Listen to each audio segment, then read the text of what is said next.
Ukraine and what that means for the war. Does it They mean that Putin has a story that he can tell that is completely set apart from reality? Yeah, I think so. Yeah. they get to pretend that self-defense when the territory that they invaded a few months ago is now basically solidified, and they say, "Oh, Ukraine retook the territory, but that's not retaining territory; that's invading Russia," and so that invokes some internal legal things they can do. Okay, so here comes the top news. Thursday, September 29th. Top story today is Meta confirms taking enforcement actions against an app called the OG app.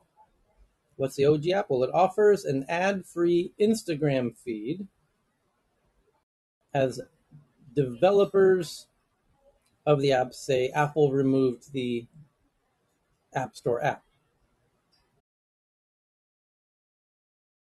Oh, so Meta kind of worked together with Apple to remove this Instagram feed, ad-free Instagram feed app. That's interesting. A third-party Instagram app called the OG app, which promised an ad-free feed more like the original Instagram experience, hence the OG app. And of course, Meta confirms taking enforcement actions.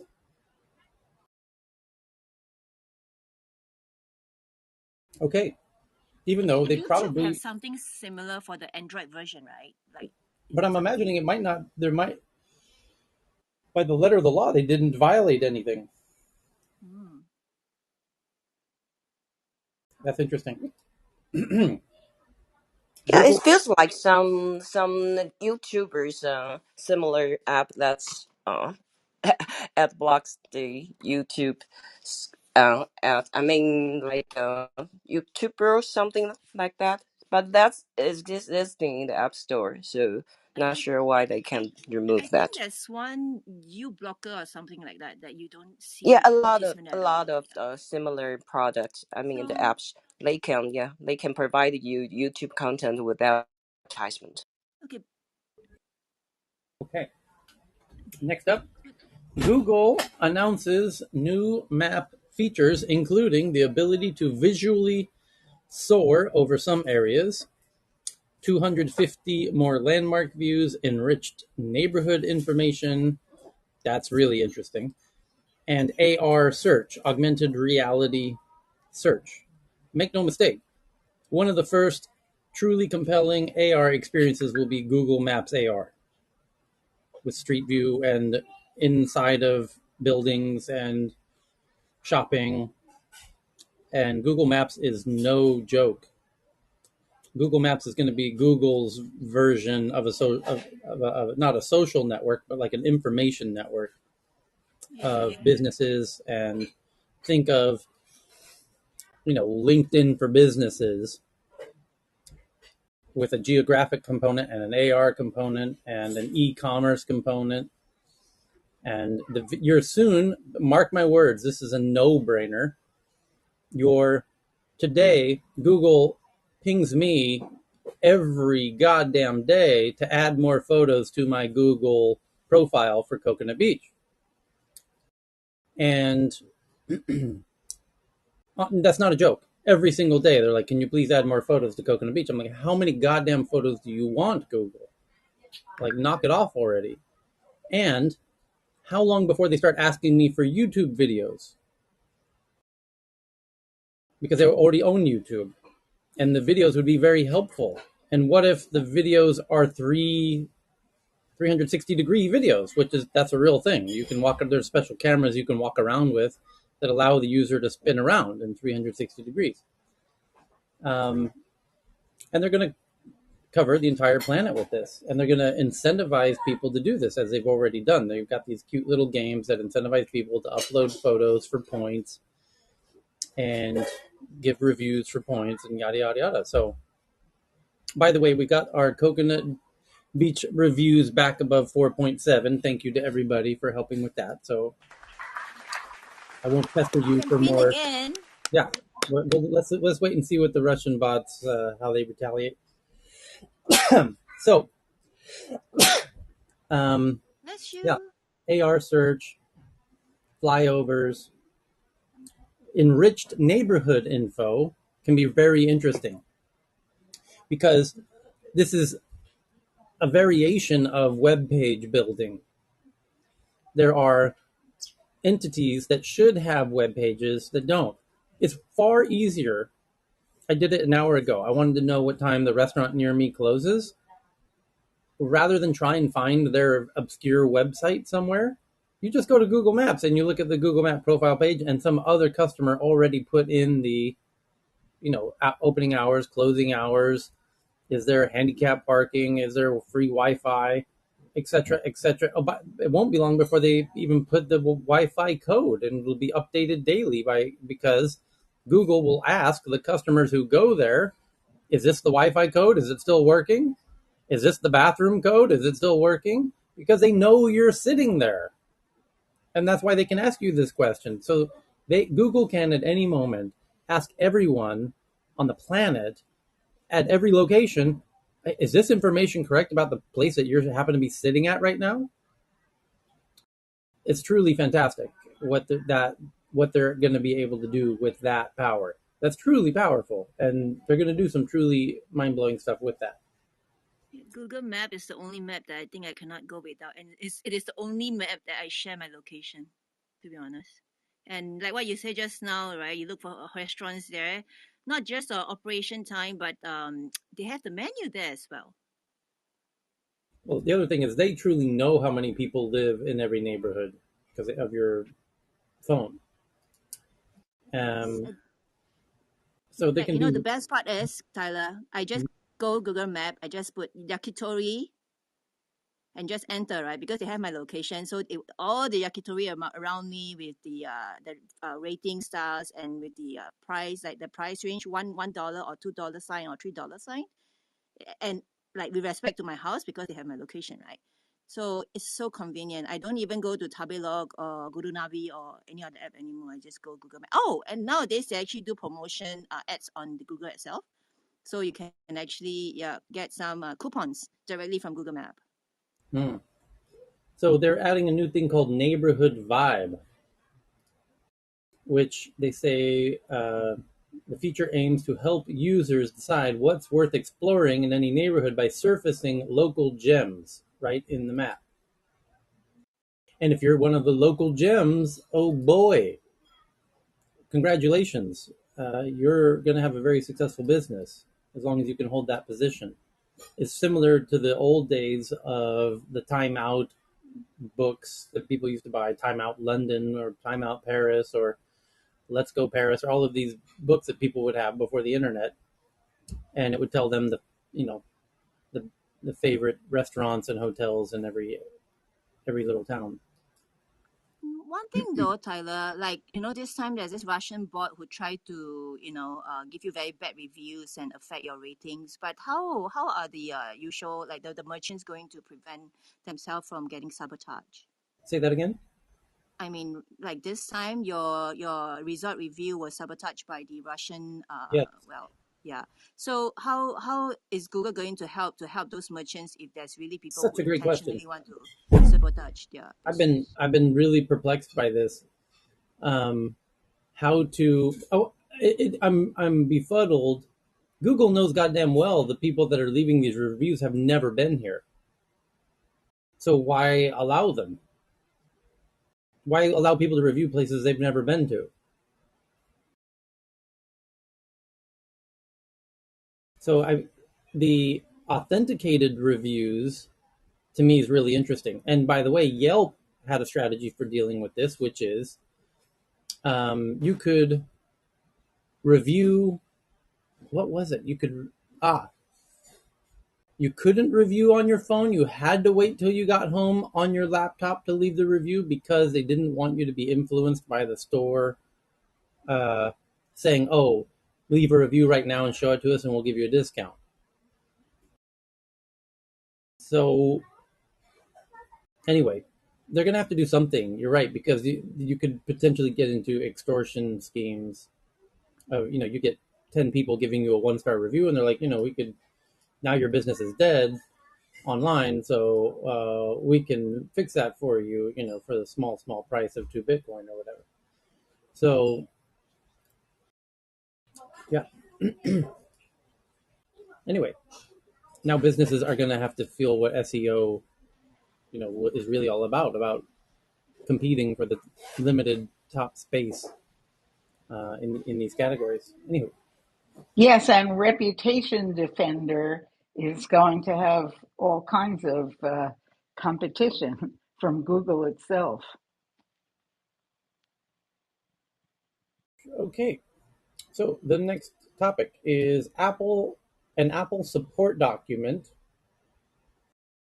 referred to the iPhone 14 Max, suggesting Apple chose the iPhone 14 Plus name at short notice. Oh, so somebody found a document, an Apple support document that referred to the iPhone 14 Plus as the iPhone 14 Max, and this document is a recent document, so they're concluding that the name change must have been at the last minute. Bloomberg has sources. Apple tells suppliers to pull back. Oh, that was the first article yesterday. Okay, next. Reuters, an investigation shows the CIA's failure to secure its messaging system for Iranian assets. That's a problem. Often hidden within websites, leading to capture, torture, and death. Oh, shit.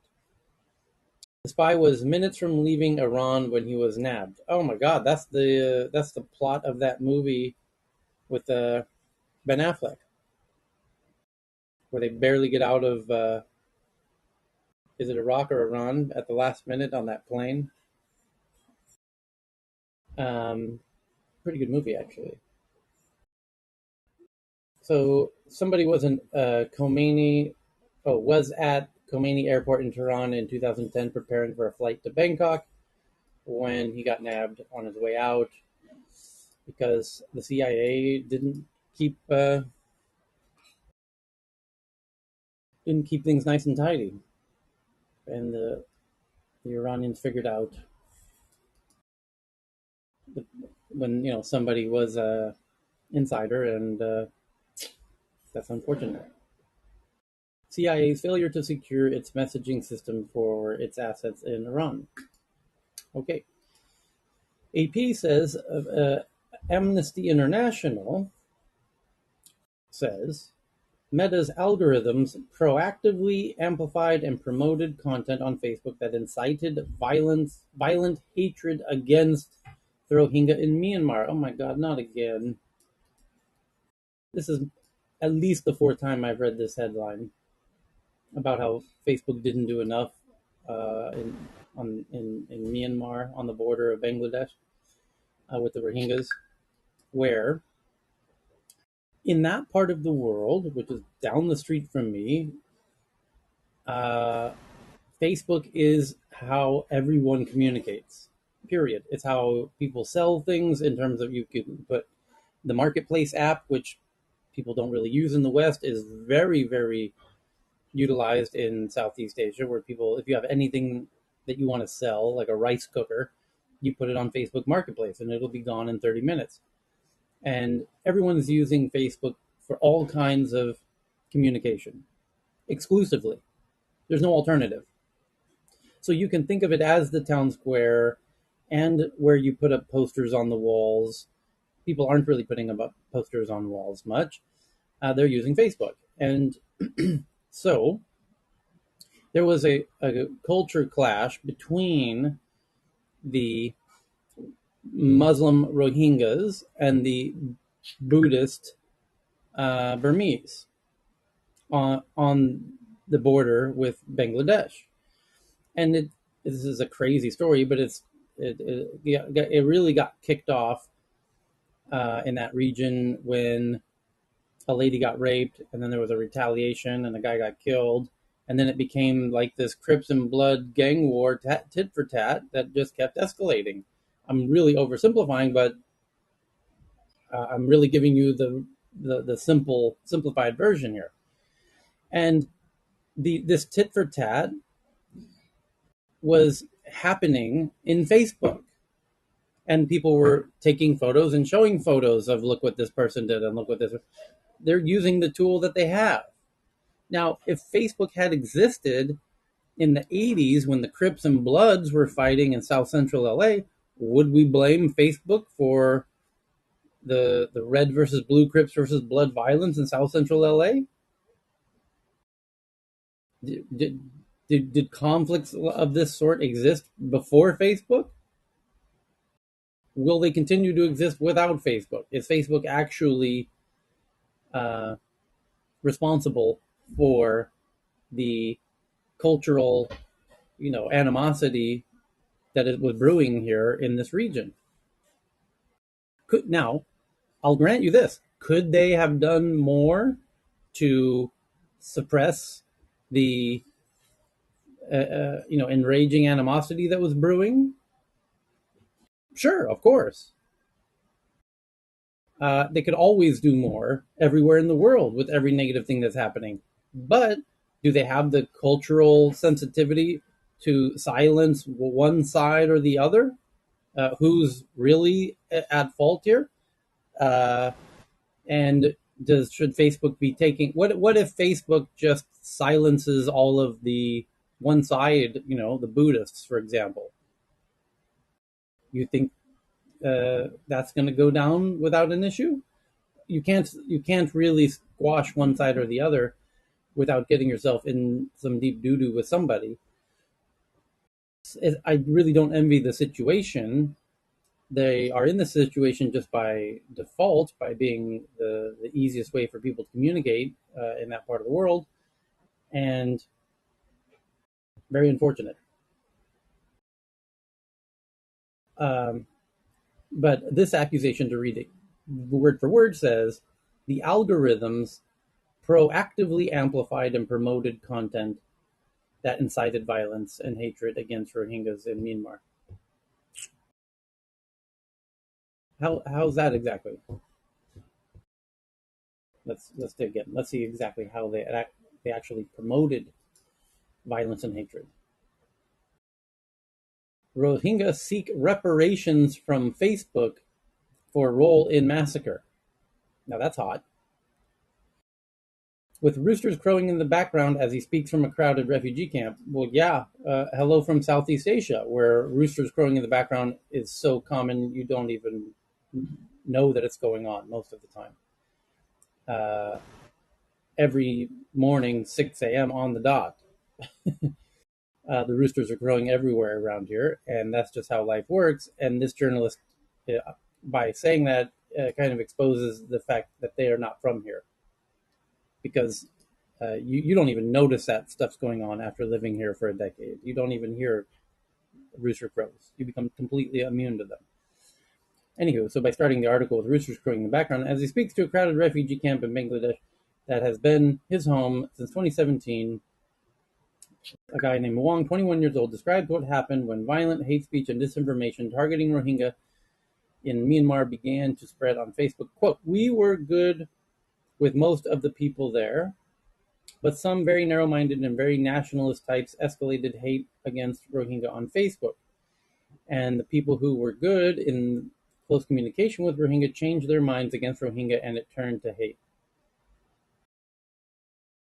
Okay, so do we blame Facebook or do we blame human stupidity for being easily influenced by rumors? Because Facebook did not patent rumor mongering. Anywho, I see where they're going. Here's another quote. Meta, through its dangerous algorithms and its relentless pursuit of profit, substantially contributed to the serious human rights violations perpetrated against the Rohingya. A spokesperson for Meta declined to answer questions about the Amnesty report. In a statement, the company said, quote, that it stands in solidarity with the international community and supports efforts to hold the Tatmadaw accountable for its crimes against the Rohingya people. Quote, our safety and integrity work in Myanmar remains guided by feedback from local civil society organizations and international institutions, including the UN fact-finding mission on Myanmar, the Human Rights Impact Assessment we commissioned in 2018, as well as our ongoing human rights risk management. Right. They don't want to be the decision maker in any of this. They want to delegate it precisely for exactly this reason, so that when Associated Press calls up the comms department at Facebook and says, how do you respond to this? There's boom. We delegated to this, and here's who we delegated it to. UN fact-finding mission of Myanmar Human Rights Impact Assessment. Here's a list of the teams that we delegated this to. Have fun. Go ahead and contact them if you're not happy with how they moderated that content.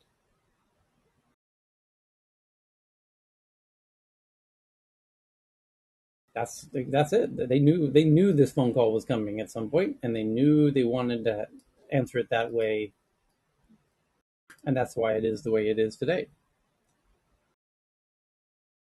Where exactly would the Rohingya go about? In what court could they possibly seek reparations? Because I can assure you that won't fly in Myanmar, and I doubt it will happen in Bangladesh.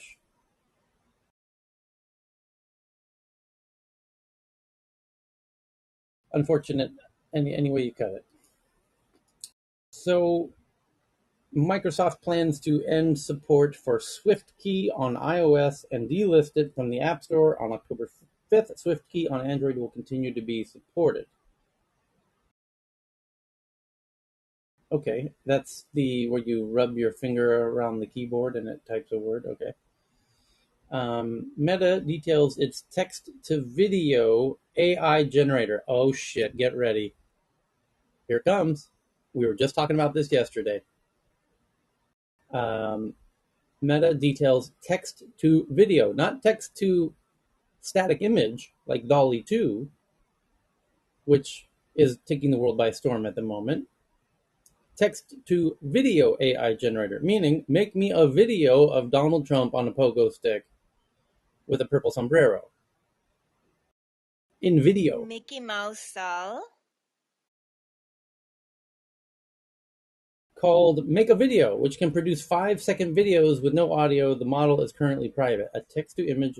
As AI text-to-image generators have been making headlines in recent months, but researchers are already moving on to the next frontier, AI text-to-video generators.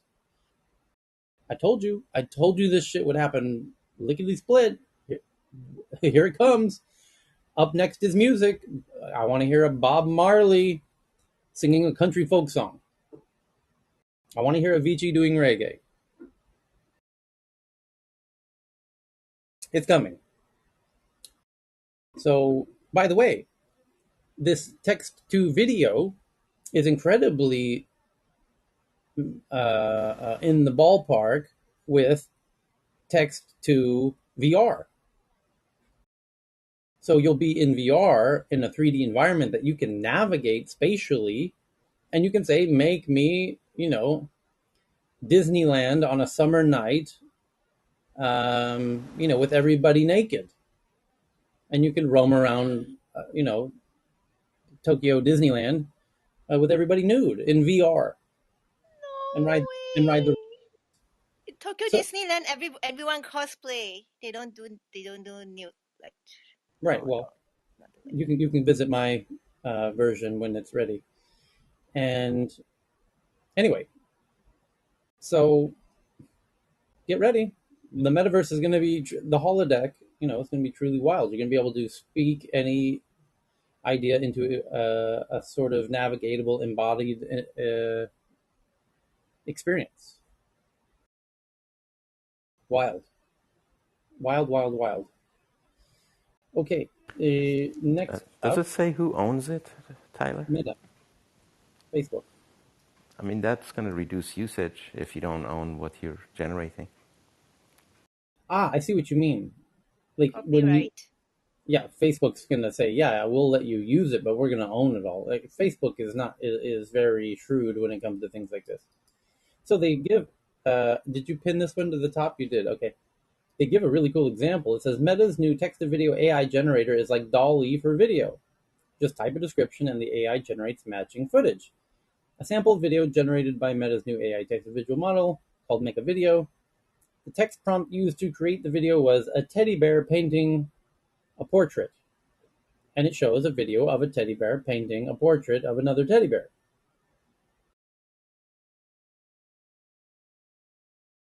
And here's a quote: generative AI research is pushing creative expression forward by giving people tools to quickly and easily create new content, said Meta in a blog post. With just a few words or lines of text, Make a Video can bring imagination to life and create one-of-a-kind videos full of vivid colors and landscapes.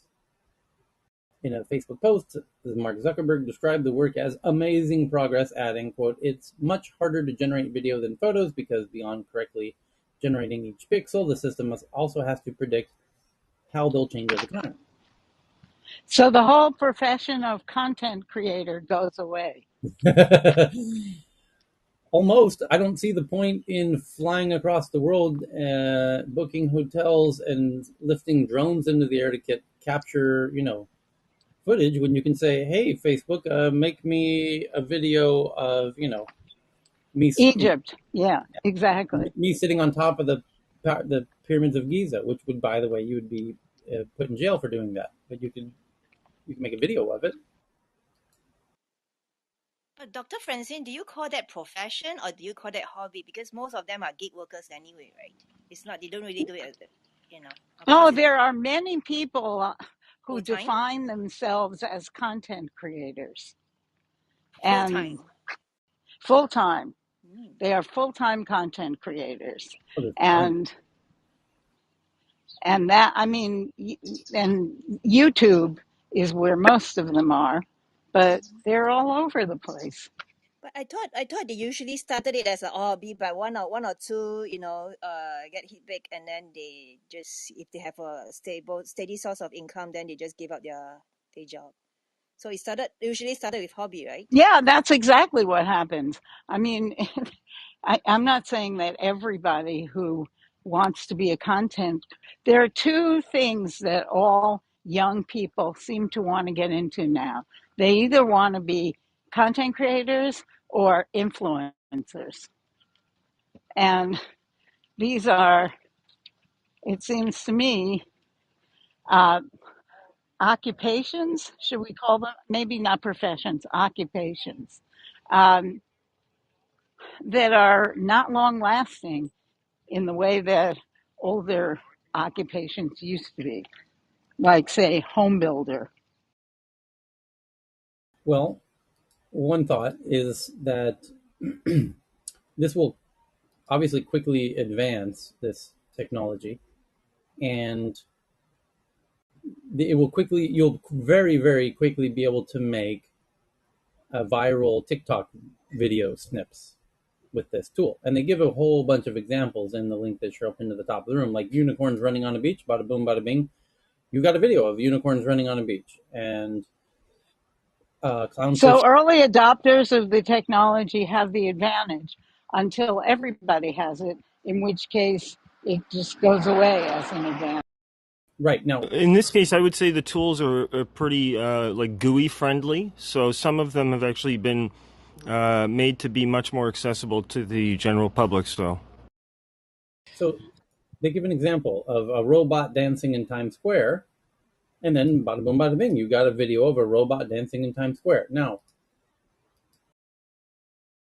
to generate TikTok videos, often you would have to dress up, get somebody and convince them to dress up in a robot costume that you had to spend a lot of time creating, and then go down into Times Square. And then maybe you'd have to travel there and whatever. And that's an incredible a lot of investment to go create this snippet that you can now do instantly. So we might soon see videos. There's another one of a dog wearing a superhero outfit, red cape, flying through the sky, which would be difficult to do without risking a dog's life, of course. But now you can do that. And wow, everybody's going to be able to compete for crazy viral videos without having to go through the hard work of actually making videos at all. Tyler, you're spot on, but you also probably unwittingly even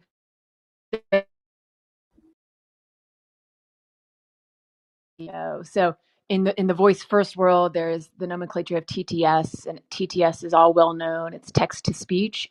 So what's just landed is TTV, text to video. But when you connect text to speech, text to video, ultimately you've got the ASR front end. You speak, that's translated into text, that translates right into the video. So there's a lot of momentum to this.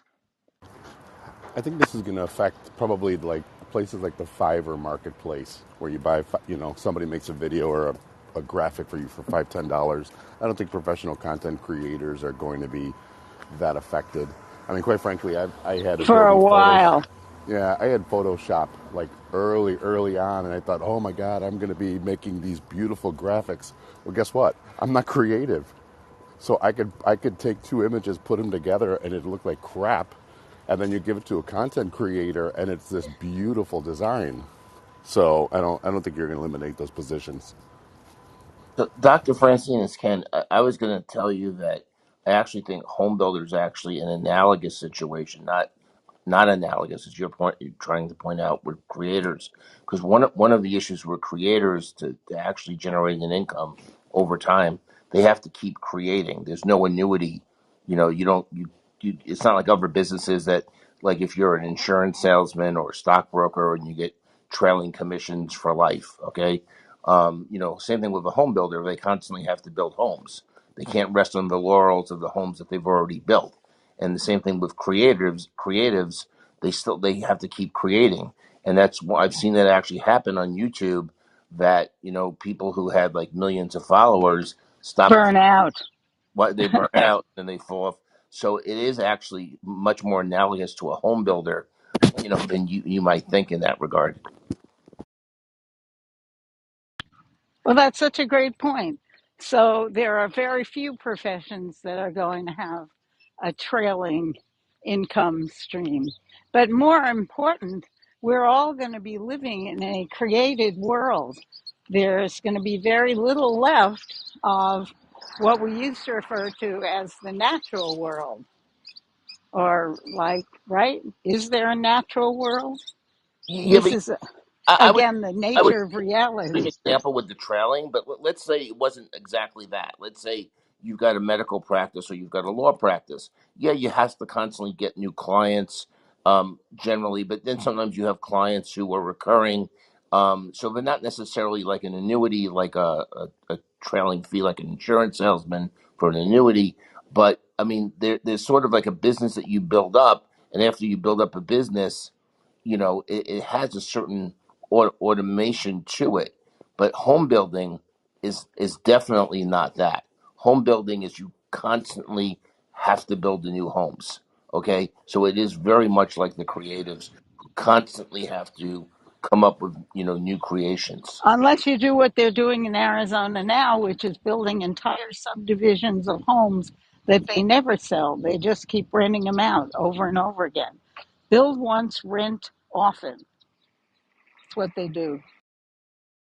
Well, that's a new model that's taken in place in America since 2008, which actually kind of makes sense, by the way, because the home building industry, the reason they constantly press so hard for the mortgage interest deduction is they view the only way that they can sell their product is through a sale.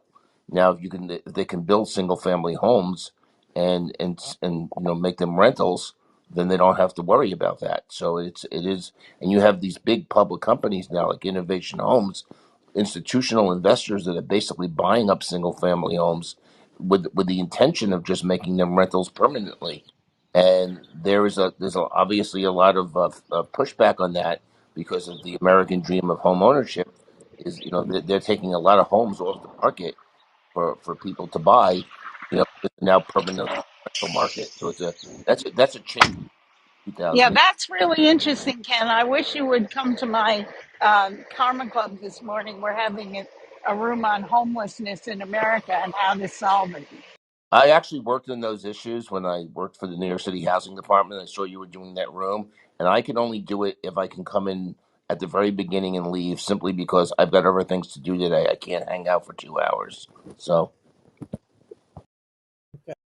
So moving along here, researchers detail Chaos, a new cross-platform malware that infected a wide range of Linux and Windows devices, including routers and servers.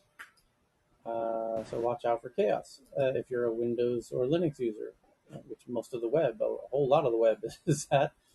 Doreen It's a good Bag. thing they prioritize cross-platform compatibility, and that's a good thing for when you're writing your apps these days. If only the app developers had more things than the malware people. Who is the U.S. candidate to lead the UN's International Telecommunications Union, the ITU, that boring meeting in Geneva I was telling you about. So the U.S. candidate beats Russia's candidate by 139 to 25 votes. So it was a landslide. A top U.S. official won the massive majority to lead the UN agency that sets global standards for telecoms and tech infrastructure. Thank God. Thank God for that. ITU's the folk that wanted to charge you $2 a minute to call grandma back in the day with things, and then slow rolled VoIP and other things. Skype broke their monopoly on a lot of things. It's yeah, if you ever have those calling cards where you have to pay a fortune to go call someone overseas, you have the ITU to thank for that. Okay, next up, Meta permanently bans Pornhub's Instagram account for repeatedly violating its policies after a 3-week suspension and terms of service breaches over the past 10 years. Pornhub claims its account was fully PG rated and cites an uneven treatment of mainstream celebrities like Kim Kardashian. They took to Twitter, to Meta, and then, anyway, Bloomberg says Amazon encourages some customer service staff to work from home. Sources say to cut real estate costs, Amazon plans to close multiple U.S. call centers. Are we Wired. all going to have Amazon merchandise in our garages now so that Amazon can close warehouses? There's a business opportunity somewhere in there.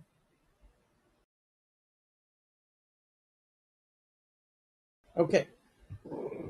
So next is a look at Botometer, which claims to identify the likelihood that a Twitter account is a bot and has been cited by Elon Musk's lawyers. So they're looking at this tool that's center of the. It'll work fantastic until the bot people start getting a hold of their own version. Then they can use it to screen against that to make sure that their bots dodge the meter. Same way for virus and antivirus back in the day. It's Yep. like it works great until it's used as just one more screening tool for when you're creating your thing. SoftBank begins laying off team members from the Vision Fund, with cuts expected to impact over 150 people or 30% of its staff following massive losses. What about their $1 trillion opportunity they sold to the Saudis? $100 billion worth of craziness that they injected into Silicon Valley. What about all those opportunities, that vision? Too big, too fast. I think they just reworked it. Very literally, that was one of their big losses. Too big, too fast, too often. Yeah, too often. Exactly right. Their strategy literally pivoted on being able to corner a monopoly in every single sector simultaneously, which is ambitious and Yeah, didn't turn out so well.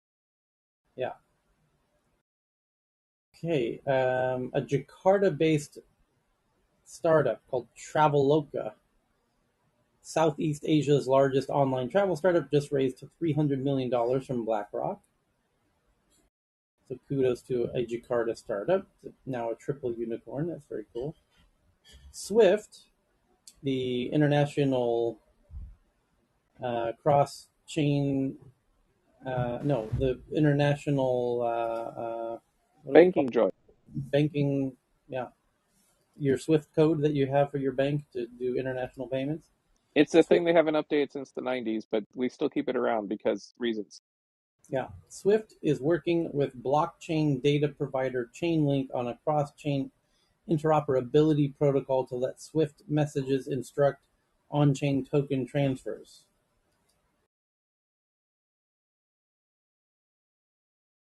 Okay. Tyler, they were discussing that at CCP. They were discussing that recently at Chainlink conference in the United States, actually yesterday and today. Well, the next story is kind of related.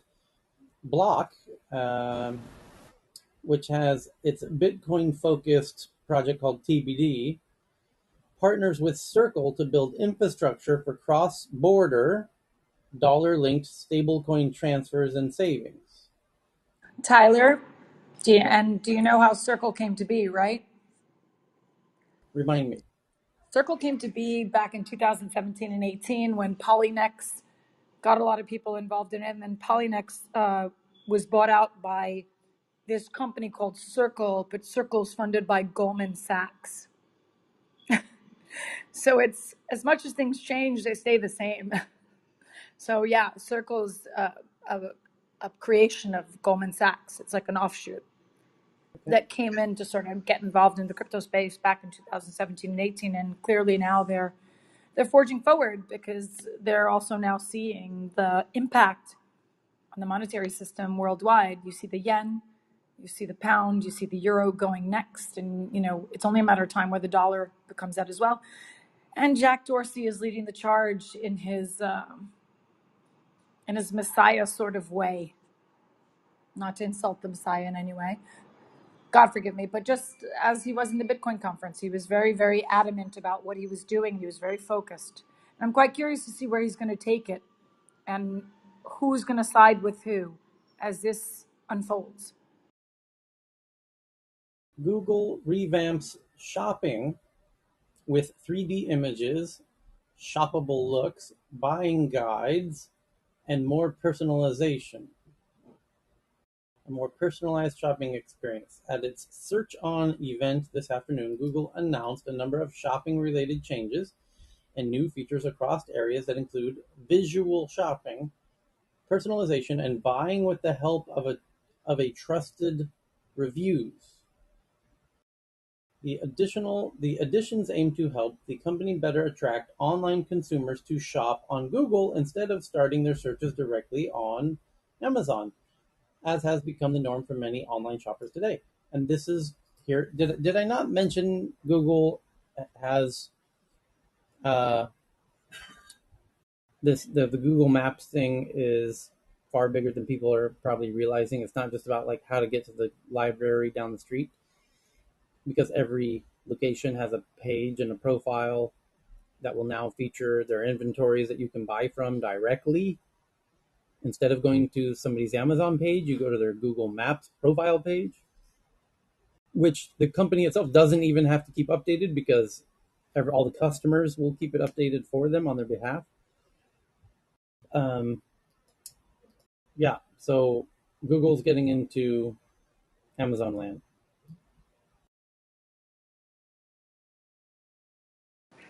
Does anybody have an opinion on how Apple Maps compares to Google Maps?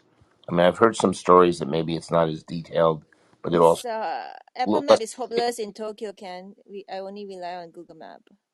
Excuse me. No, I He say says Apple Map it's is hopeless hopeless in Tokyo. Yeah, I only in rely Tokyo. on Google Map. That's partly because the Google Maps team has a huge office in Tokyo. But the Google Tokyo office is for maps is no joke.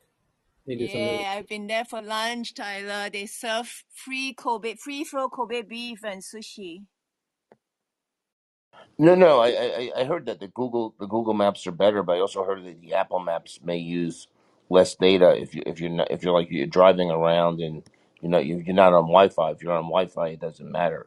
But if in terms of the amount of data that gets used, I don't know. I mean, From a development standpoint, I would tell you that I think it's spotty, but it's a much better, Apple Maps are much better tools And to what Tyler was saying, we have APIs for indoor mapping in Apple Maps that are helping businesses, which is things that Google just doesn't. A lot of that stuff is not as exposed. So it's a better. Apple Maps is definitely, from a development standpoint, much better platform, but Google Maps has better coverage. Hmm. I'm looking at this article. Did you pin it, Cheryl? You did. Um, Google's investing heavily into Google shopping services, including by making listings free for merchants, then integrating those free listings into Google search results. So you get boom, boom, boom, boom, massive visibility and distribution. Meaning, if you list your products, if you go into Facebook, Facebook has an area called Marketplace. You put in the products that you want to sell in Facebook Marketplace, then people can scroll through and maybe find your stuff if they're in your area, what have you. It's kind of local based. That's great. Google's not even thinking that way. This is more of a global thing where you're expected to ship stuff. But you put your stuff in Google's marketplace, and then people searching Google for, let's say you have a heated socks product that you develop, and you put that in Google's marketplace and you send in the photos, and then people searching anywhere on the planet for heated socks will find that. Google will bubble that up to the front. That's massive visibility and marketing value. So Google's going right for Amazon here. Hey, how about it? Remember yesterday you talked about kotatsu? Yes. How about they can experience kotatsu even before buying next time in the metaverse? Yeah. Well, I imagine Google's getting tired because I search Google regularly for products, and they always refer me to Lazada, which is kind of like the Amazon in Southeast Asia. And it shows me all of the products on Lazada in a little carousel. And they must be, salivating over the idea that they could replace Lazada because Lazada is kind of a middleman to the merchant because Lazada doesn't have any inventory. Lazada is Alibaba. Yeah, Alibaba is the main investor in Lazada. So, yeah, Google should do this. They should allow anyone anywhere to list the stuff that they have in their stores, or whether it's an actual retail store or a storage unit, anywhere. You don't have to actually have a real storefront. It's like a dark store or a cloud store, and you list all of your stuff, and they'll, there doesn't need to be a geographic component to it. You're just competing with everyone else who's selling the same stuff, and you're going to compete on reviews, just like you do in Amazon for the most part. So anyway, they're going to connect you to the sellers directly.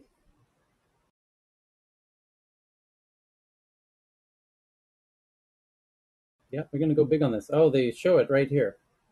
There's a photo where they say jeans. Somebody does a search for jeans, and now it shows you're going to get a result that looks like you just did a search in Amazon, but you're still in Google.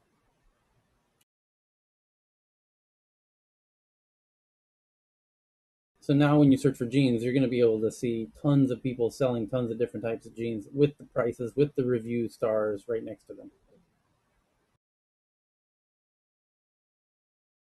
Huge. And then how they're going to monetize that is they're going to eventually get all of these merchants hooked on this free visibility, and then say, "Oh, would you like to make sure you're the first, thing seen for jeans? You can pay for that." It's very much the Booking.com model of just charging for more visibility once they get hooked on the visibility.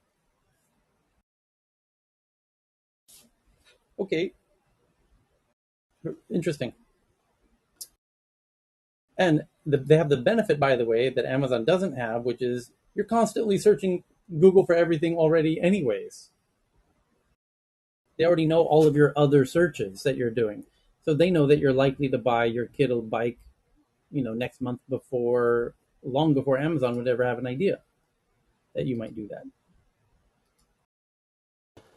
And I think that's going to be privacy is going to be the differentiator. I mean, if you want to give more information to Google so they can fine tune a shopping experience for you, Google Maps is the way to go. From a business perspective, Apple Maps is probably a better platform, but you're not going to get the type of experience. Next up, New York Times does a look at Portugal's Meia Praia Beach, a haven where crypto supporters gather, creating a bubble of optimism about digital currencies amid crypto's downturn. In crypto havens such as Maya Praia Beach, the confidence in digital currencies remains undimmed even after this summer's crash. That's what the New York Times article is all about. Crypto enclaves. And it's branded as Bam Bam Beach. Let me do a little Google search for that. There it is, Bam Bam Beach, Portugal. There's one in Lagos as well, Bam Bam Beach Bitcoin Bar Lagos. And there's another one, Bam Bam Beach, Portugal.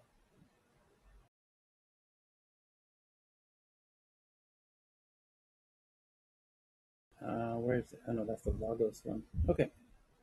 Alrighty. So moving right along. Next is Financial Times did an investigation which details China's crackdown on executives at its $47 billion big fund for semiconductor self-sufficiency, including 12 or more disappearances and detentions.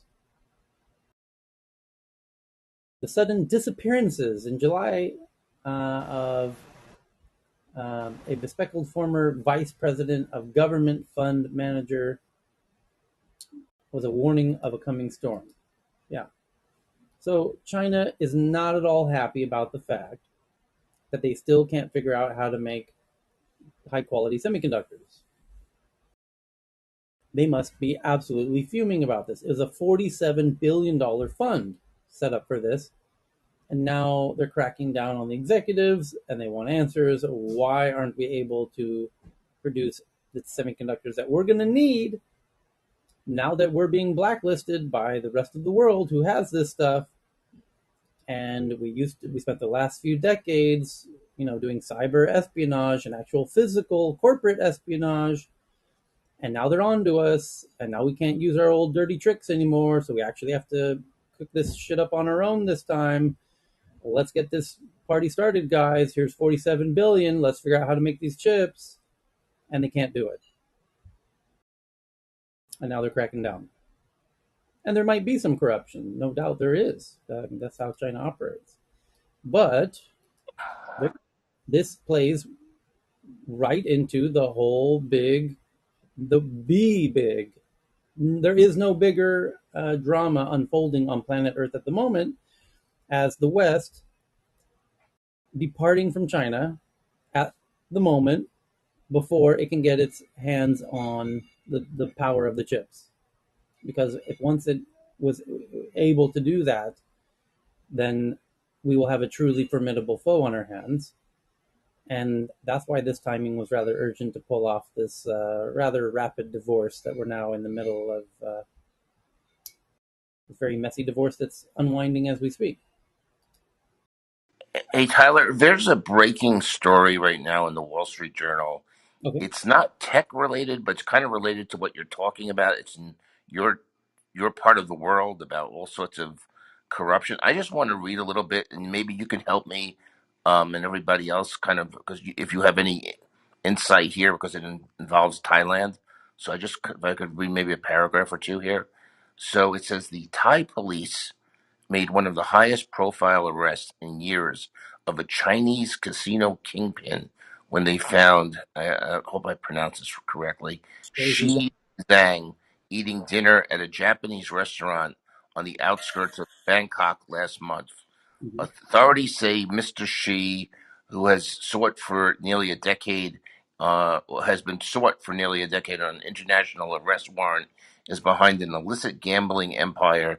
He set up operations in the Philippines and Cambodia before turning his attention to a corner of conflict-torn Myanmar, which you mentioned earlier, that is controlled by a warlord and largely out of reach of government authorities, according to Thai police, human rights groups, and promotional materials for the projects. Do you know anything about this thing? Yeah, a bit. We can talk about it. It's kind of crazy. Chinese people love to gamble, That I and know. that's the understatement of the year. And you being in Las Vegas, I think you might know a thing or two about that. Yeah, of course. Yeah. But for those who don't know, oh boy, do Chinese love to gamble. Oh, holy cow. And Holy Cow is not the name of the casino, by the way. But the there's a guy. I BB will give us the best pronunciation. Shi Zhijiang, I think, is not far off. And he was building casinos in Cambodia and Myanmar, so that Chinese people were taking these flights down and gambling like crazy. And boy, were they building a lot of these in And these Cambodia. were apparently illegal ones that were not authorized by the government, correct? There, I'm guessing. Well, yes and no, because the government in Myanmar is the military junta Got Yeah, who themselves are kind of illegal, if you catch my yeah. drift. So they're more than welcome to take this guy's, just a piece of the action just to get their beak wet because they're desperate for any kind of money, by the way, the military junta in Myanmar. Mm. And they want to cozy up to China in any ways possible. They're kind of like North Korea, actually. So if China and there's anybody with any sizable amount of money wants to do anything in Myanmar, as long as they can get a piece of it, they're up for it. And that's why this article I found it shows Shi Zhijiang with Myanmar's Shui Koko shaking hands with military leader Chit Chu. Um, it's just shady shit going on. Gangsters going to be gangsters, and for some reason, like Vegas has a history as well. For some reason, there's some attraction. Gangsters like to get involved in gambling because of the laundering and all kinds of shit. So, yeah, no, this makes a lot of sense. The question in my mind: why did the Thais arrest him? Well, because he was in Thailand. That's the only reason Thailand's involved in this article, really. Tyler, let me provide some background information Yeah. about it. Actually, this Shi Zhijiang, he's one of the maybe biggest founder or supporter of this KK park. I'm not sure what's the name. It's in Myanmar, and this park is like a science park. They have built um a group. You can say like a cocktail. I mean, it's a, professional scamming group, and they also do the human trafficking.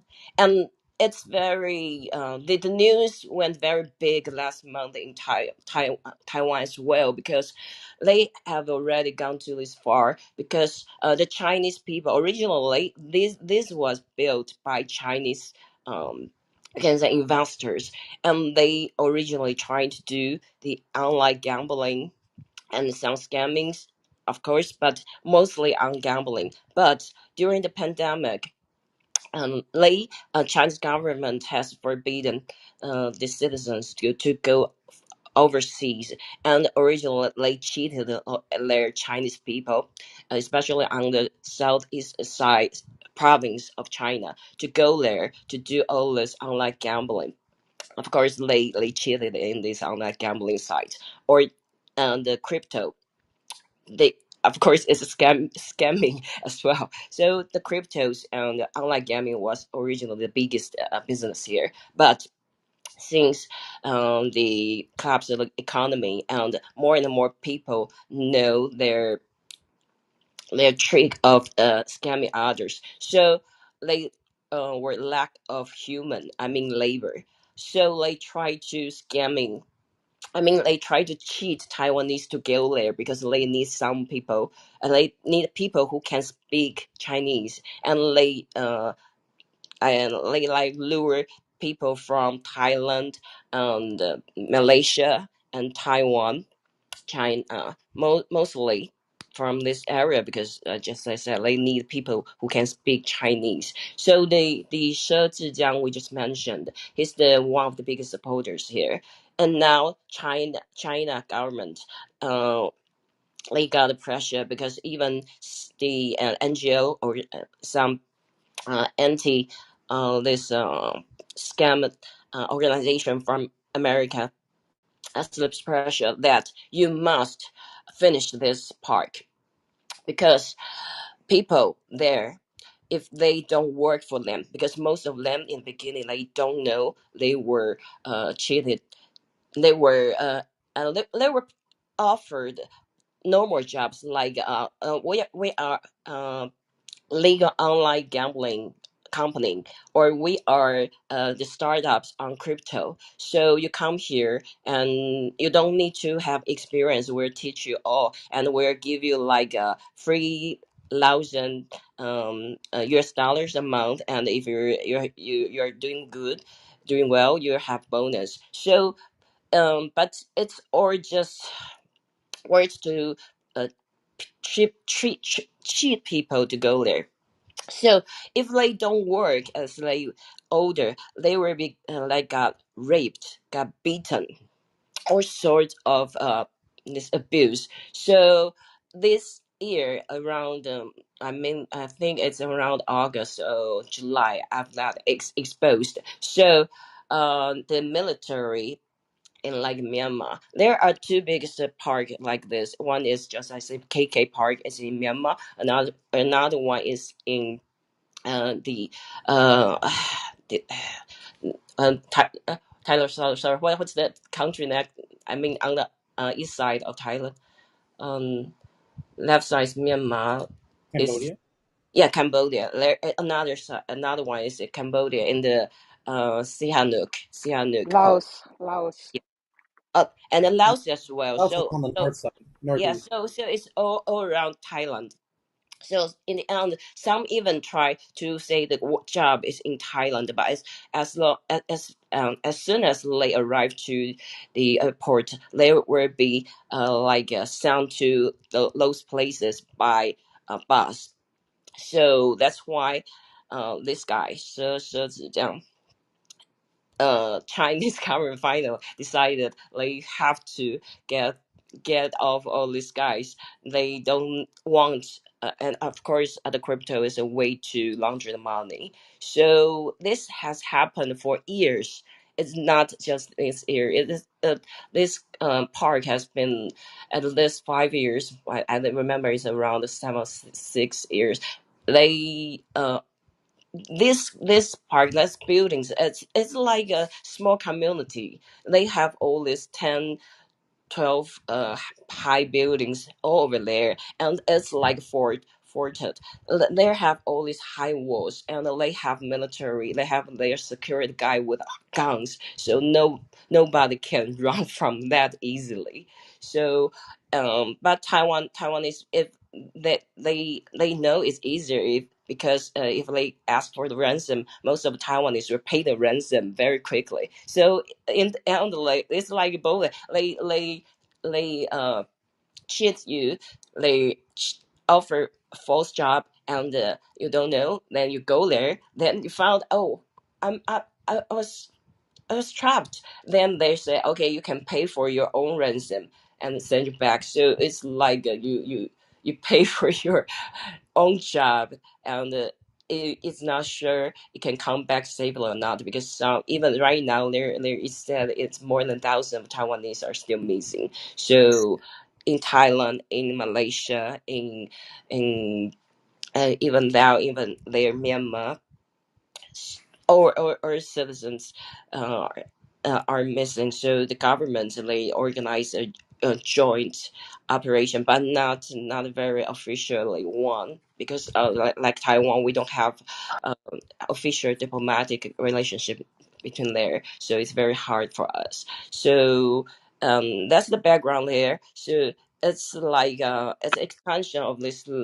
Chinese government to try to uh, ah, um to end this laundry thing, and at the same time to show and the government is trying to do something to control all the scamming, because it's the origin is from the Chinese businessmen, and they are not in good faith. And Yeah, and but it yeah, turns out, yeah, but so it turns out though the arrest warrant through Interpol was issued, the request was issued by China, and the minute I saw that is, I think it's just the Chinese government doesn't want their currency leaving the country. They've had this issue even in Right. Macau, and Right. how lives the mainland. So they're probably more upset of Chinese citizens going to gamble in other countries more than anything else. Yep. Because I'm reading some stuff on this now. So apparently, gambling in Cambodia is only illegal to its own citizens. So Right. the casinos that exist there are open to foreigners, and there's apparently a major one called Naga World, that apparently is one of the largest employers in the capital there. Yeah. So, and yeah, it's a kind of, but no, but the minute I read that it was the Chinese government that issued the request to Interpol, that's simply because they don't want the money out of leaving out of China, you know. So Right. okay, You're exactly right.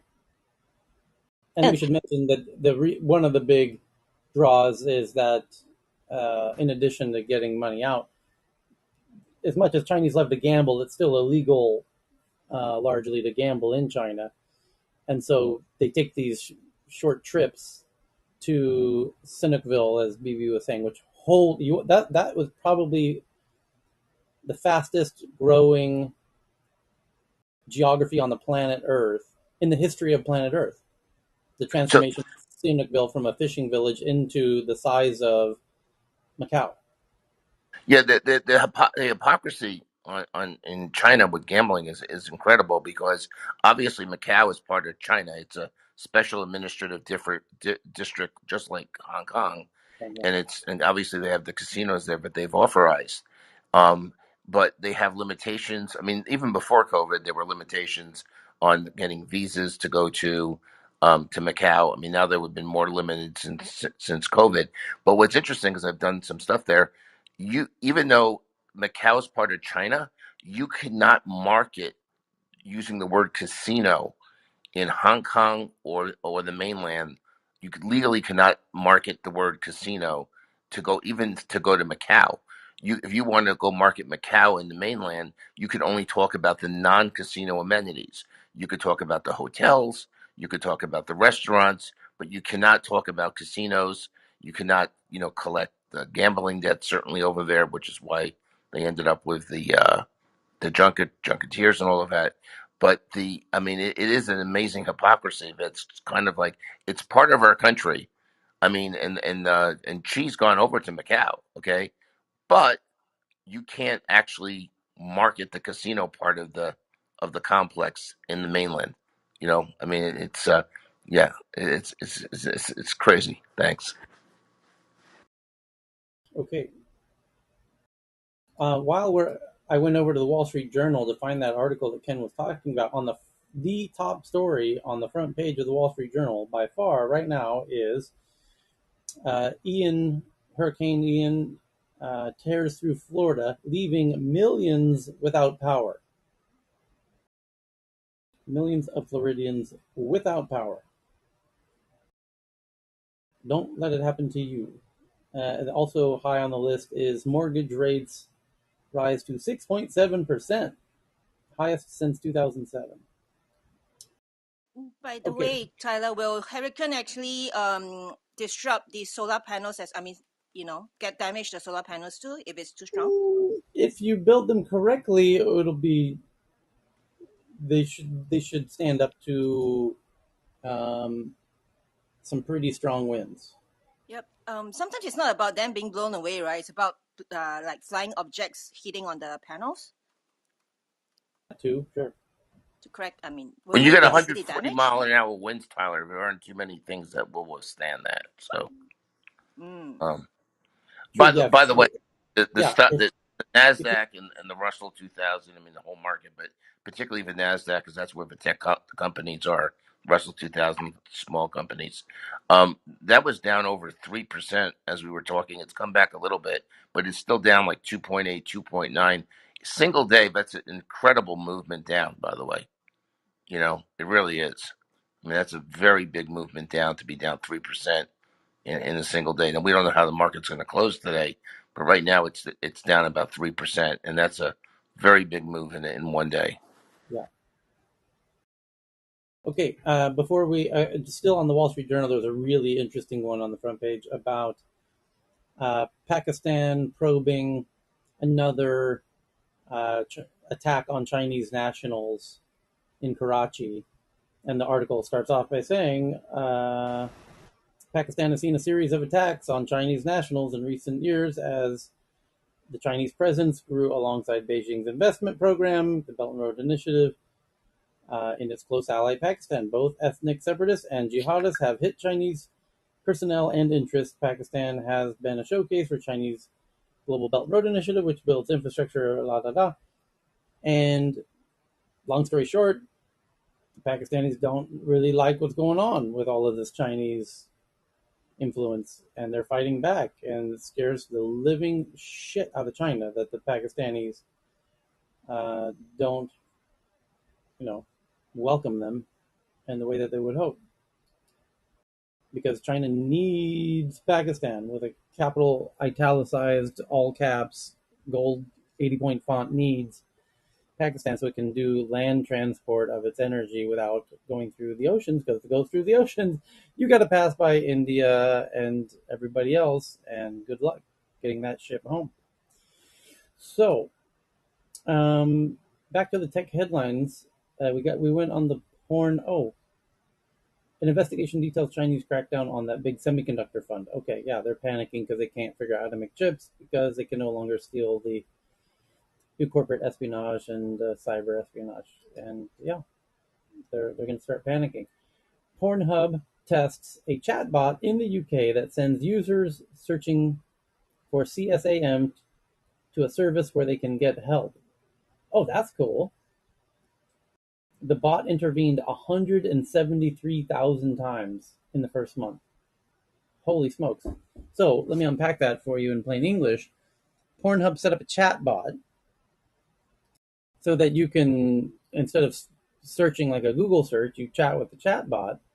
And if somebody is searching for child like material, the bot sends, what's the word they use? The bot sends users searching for child material to a service where they can get help. And the bot intervened nearly 174,000 times in its first month. Well, good on them for adding that. Holy cow. Okay, BMW and Tyler, yes, Tyler, sorry, just to verify, to yeah, get help or to get the service? to get help for their um, Yeah, their predilection. their But problem. I'm hugely skeptical. Call me a cynic, but that's all. Thanks. Okay. Tyler, BM, I'd be surprised, at least in the United States, I would think they they would send it right to the cops. I mean, they wouldn't even bother with intervention. I mean, if you were searching on that, I mean, it should probably it would go to the FBI. I imagine they keep a database of it. They must.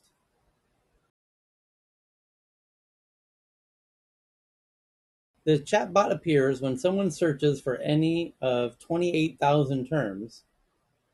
During the first 30 days in the system's user triggered 174,000 times. These numbers are insane, and this is UK only, not global. Yeah, that's what I meant because I think the United States would handle it very differently. They wouldn't be viewing it as a social health issue. They would view it as a criminal issue in this country. Okay. BMW and Amazon partnered to let BMW use Alexa's technology to build its own voice assistant, coming to cars launching within the next 2 years. I love that. Here comes Knight Rider, everybody. We're going to have Kit in the car. And my apologies to everyone under the age of 40 who has no idea what I'm talking about. There was a TV show called Knight Rider back in the early 80s, late 70s. David Hasselhoff, yes. where this is where David Hasselhoff became a household name and superstar. And he had a car. And get this, it could drive itself. I know that sounds like nothing these days with all the autonomous vehicles, but back then, this was the coolest idea anyone had ever heard of. And he could talk to the car, and he could even talk to the car on his watch. And he would summon the car, and the car had a personality. It would even make jokes, and it would do all kinds of things, and it would, do humorous kind of stunts with bad guys. And here it comes. We're going to be able to have autonomous cars that we can talk to. That's pretty much what Knight Rider was, an autonomous car that the guy could talk to. So here it comes. Amazon increases its average starting pay for frontline U.S. staff to $19 per hour, up from $18 an hour. Warehouse and delivery workers will earn $16 an hour to $26 per hour. Amazon is bumping its average starting pay up a buck. Okay. And there's a whole bunch of fundraising announcements as usual. Square launches support for Apple's Tap to Pay on iPhone to sellers in the US, available within its Square point of sale app. For iOS, that's cool for all the Square users. Axios says they have sources that GV, which I assume they mean is Google Ventures, Google has its own venture capital team where they invest in stuff. They now call it Capital G, which is a brilliant name for Google's venture team. So Google Ventures shelved its algorithm, which for years served as a gatekeeper for new investments, suggesting that human judgment can't always be automated away. So they're shelving their AI tool that they use to help sort the deal flow, as we would say in the biz, or vet the deal flow. Dyson and Mazda and others suspend Twitter marketing campaigns because their promoted tweets appeared alongside tweets publicly soliciting or selling child porn. Wow. Google unveils search results with a discussions and forums section rolling out on mobile in the US and machine translated news coverage. That's very cool. So now people searching for the same stuff can jump into conversations with each other about that stuff. Go into forums. This is like the beginnings of a potential Reddit killer, although not really. And imagine that those discussions and forums have a audio component where those people are not using text with each other, but using audio with each other. And now shit gets really crazy very quickly. Imagine every Google search you do has a room at the bottom of people who also search for that thing.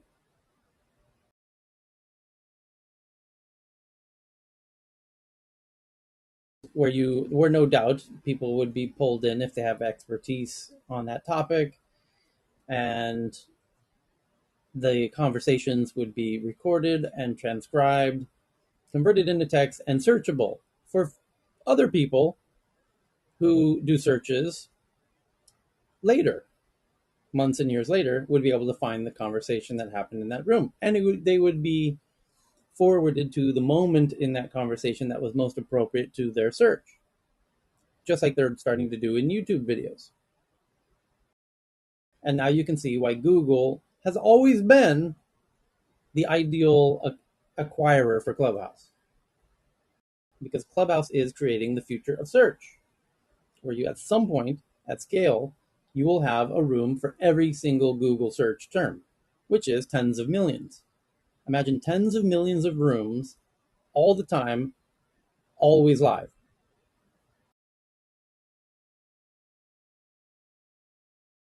Transcribed into never-ending YouTube videos. Okay. Yeah, actually, there's just a quick observation. When you go into the notifications here, it tells you, oh, there was 20, 30 replays, 4, 6 hours. I'm like, Jesus, how many hours did I miss? So just that aspect of how much data that is, it's certainly a mountain of data. So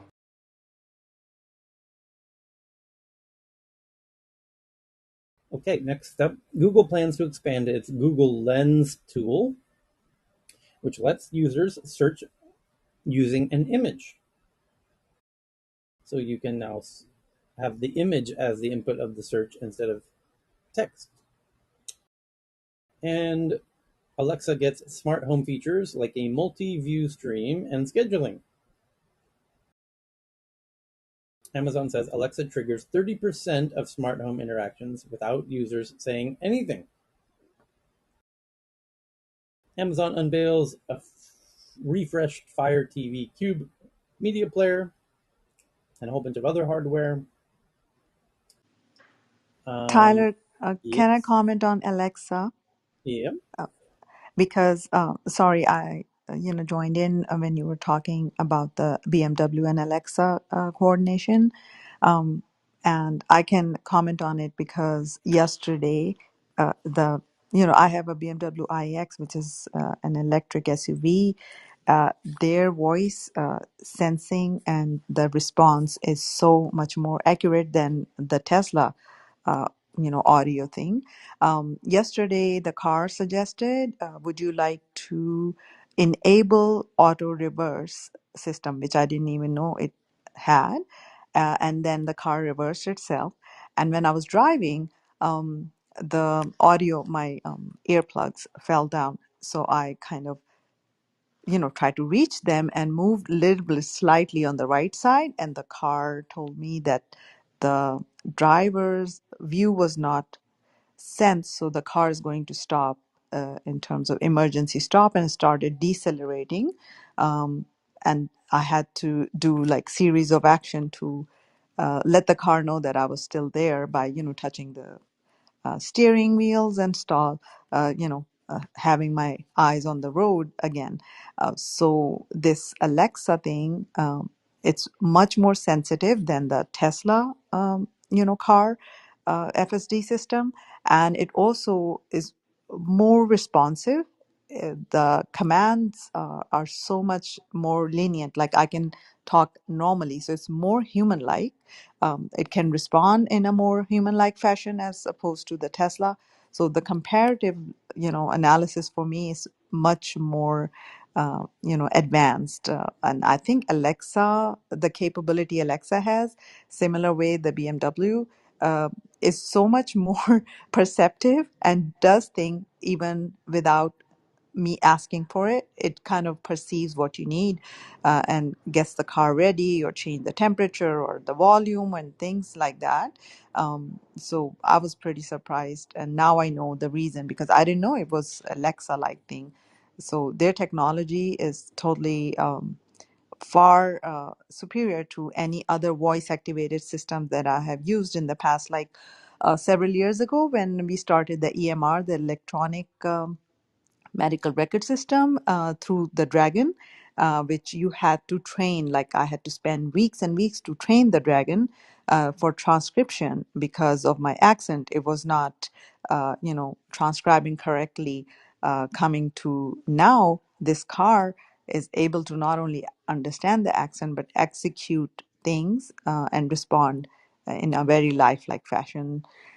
So I'm kind of excited because if Alexa I can tell Alexa or through my phone, I can do it through my app already. Like in my app, I can ask the car to be ready and the temperature to be at a certain level and the navigation system set. But if I can do it through my phone, through my watch, that's still, yeah, going to be just like the Night Rider situation you were describing. Okay, so Amazon launched a whole ton of new stuff.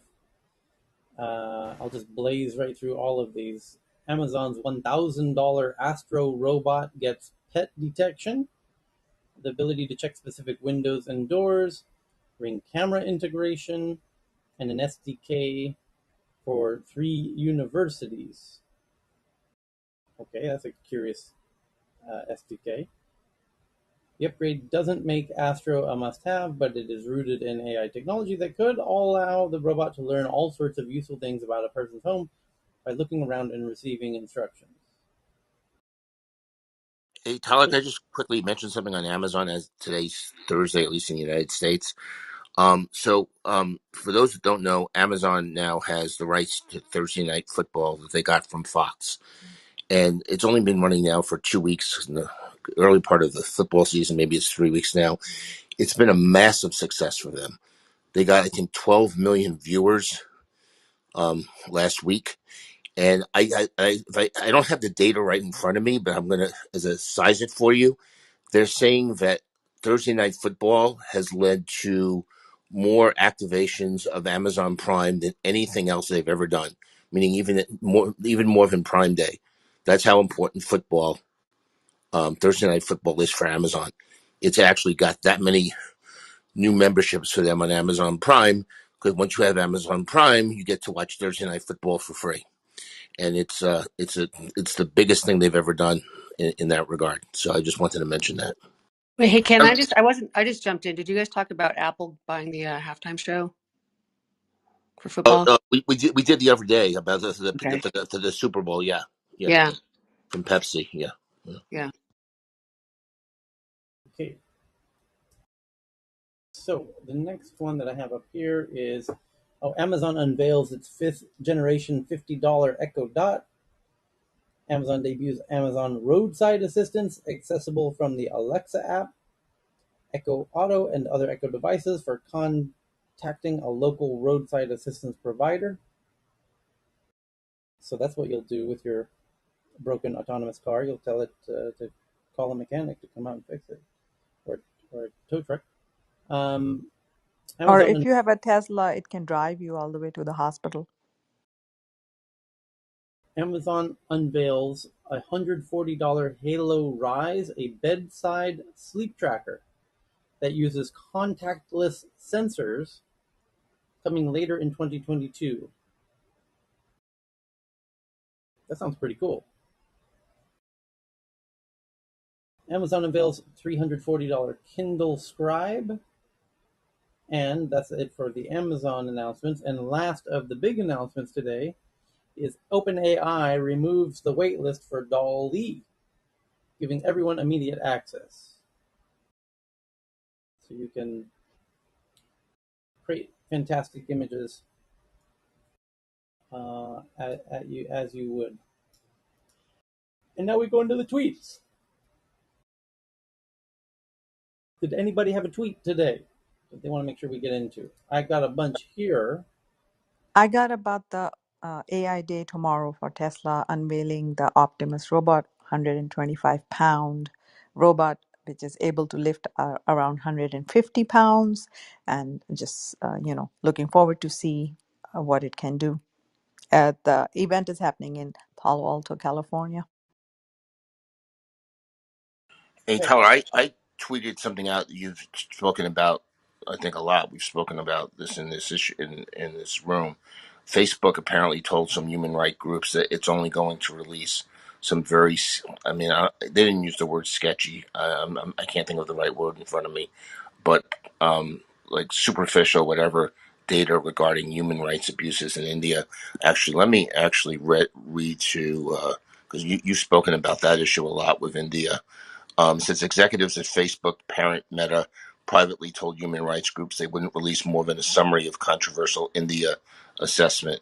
And then there's a story. I mean, you can look at, I tweeted this out to Tech News yesterday. So, you've spoken about the way that, the big U.S. tech companies are kind of, bending their knees for India. So, Mhm.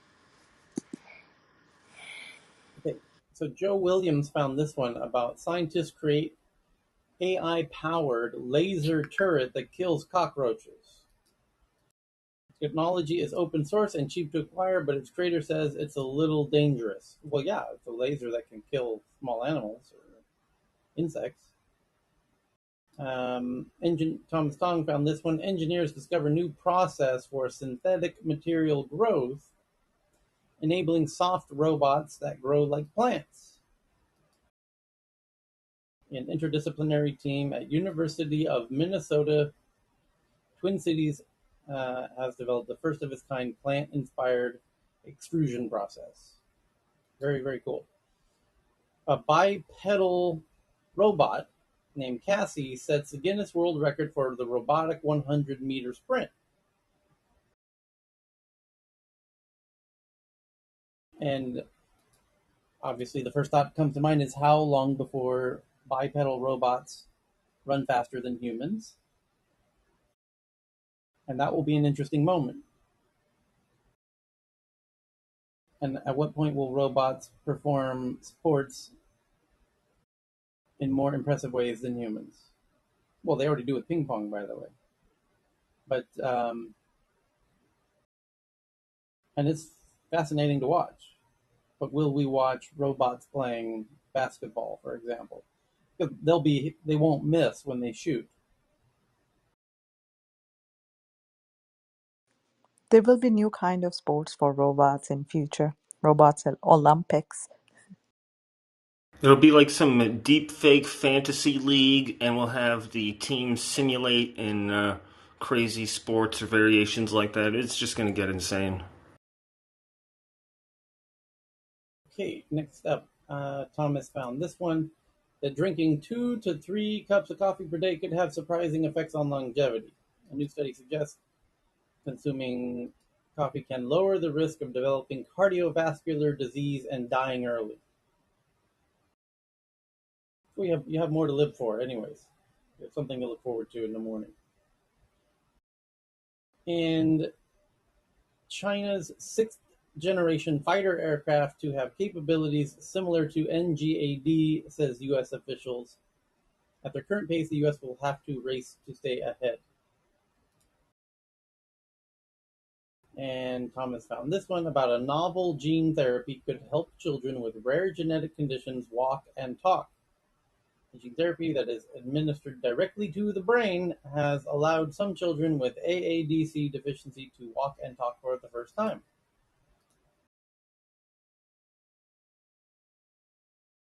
Okay. Did anyone else have a tweet that they wanted to share?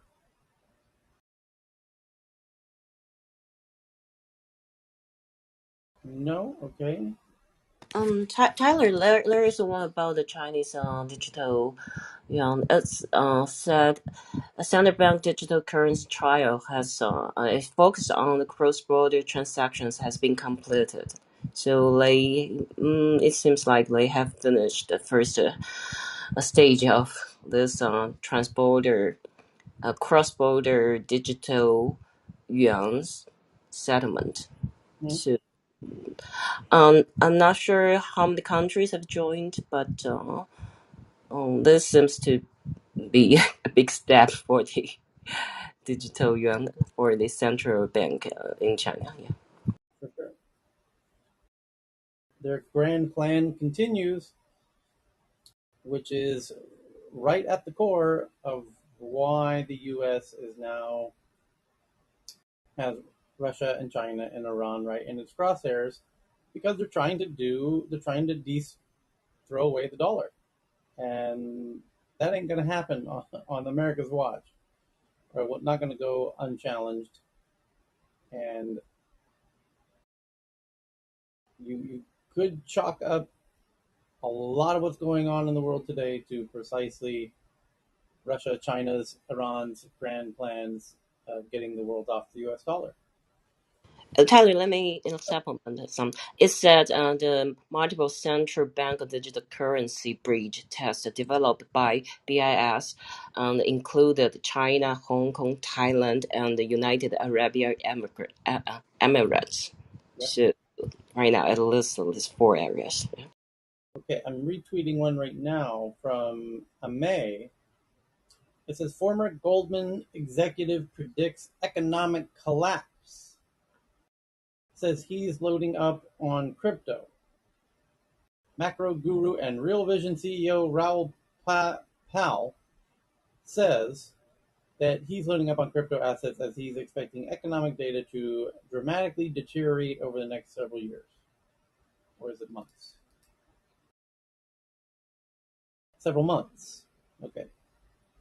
In a new discussion on Twitter Spaces, the former Goldman Sachs executive says that the risk on assets like stocks and cryptocurrencies shouldn't drop much further as economic turmoil has already been mostly priced in. Here's the quote. We will see the economic data over the next few months utterly collapse. We will see the inflation narrative utterly collapse, and we'll be left with the tatters. And the question the market's asking is, does that mean equities need to go lower or crypto needs to go lower? Okay. So thank you, Ame, for that one. Give that a retweet. And I think that brings us to here's Ken from 10 hours ago Yeah, about Ben is starting a room now. okay, perfect. Hydrogen as a fuel source. So Ben, if Okay. you're ready, you can just start the room. Thank you, Tyler. Okay. Okay. Thank Perfect. you, I just guys. Thank you, Gerald. yeah. Can I make a quick comment about the study on Yes. coffee? Yeah. You know, that's an observational study. And so that's of one of the lowest quality types of studies. So anyway, just keep that in mind. There's many different factors that might cause people who tend to drink coffee that might just happen to live longer, or maybe people who don't tolerate coffee don't drink it. And so they happen to not live longer, and it's nothing to do with not drinking coffee. So anyway, just be a little wary of those results. They would have to do a randomized controlled trial over a long term of giving some people coffee and some not to really know. And it's very hard or maybe impossible to do that kind of study. So just a little caution there. Thanks. Alrighty. On that fun note, we will catch you tomorrow. Although it's not guaranteed I'll be able to